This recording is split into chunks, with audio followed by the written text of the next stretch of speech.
বোকার রাজ্যে কারা বাস করে? চোদারা, বোকা চোদা। আনসার বাহিনী এখন তারা বোকা চোদায় পরিণত হয়ে গেছে। দেশের মানুষ যখন পানির সাথে যুদ্ধ করতেছে, খায়া না খায়া দিন পার করতেছে, এদিকে এই বোকা চোদার দলেরা আন্দোলন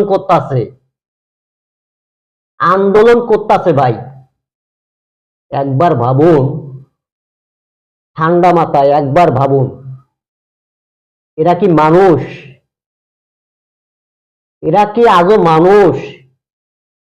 এরা কি মানুষের কাতারে আছে?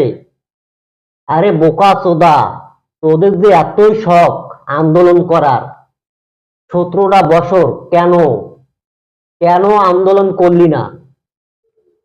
তোদেরকে কেন মাঠে দেখলাম না? এখন আন্দোলন শুরু হয়ে গেছে, সুখে থাকতে ভূতে গেলে। বোকা চোদার দল, ওদেরকে এক এক করে মানুষ বানাইতে হবে। ওরা মানুষ না। ওরা যদি মানুষ হইতো তাহলে এই যে মানুষ বন্যার মধ্যে পানির সাথে যুদ্ধ করতেছে, খায়া না খায়া দিন পার করতেছে, এদেরকে সহযোগিতা করা বাদ দিয়ে ওরা আন্দোলনে লিপ্ত হয়ে গেছে ভাই। এদেরকে মানুষ বানাইতে হবে। এদের কত বড় সাহস দেখুন।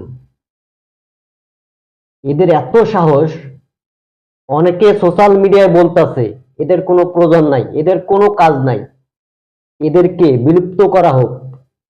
এদেরকে আসলেই বিলুপ্ত করার দরকার।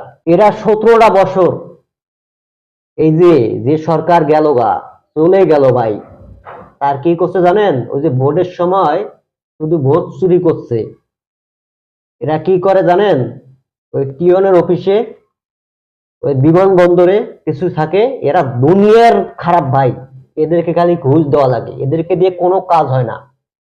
বাংলাদেশের জনগণের কোনো কাজ হয় না, এরা খালি ঘুষ খায়। সবাই না আবার। যাই হোক দর্শক শ্রোতা, আজকে এই পর্যন্তই। সবাই ভালো থাকবেন, সুস্থ থাকবেন। আল্লাহ হাফেজ। আসসালামু আলাইকুম।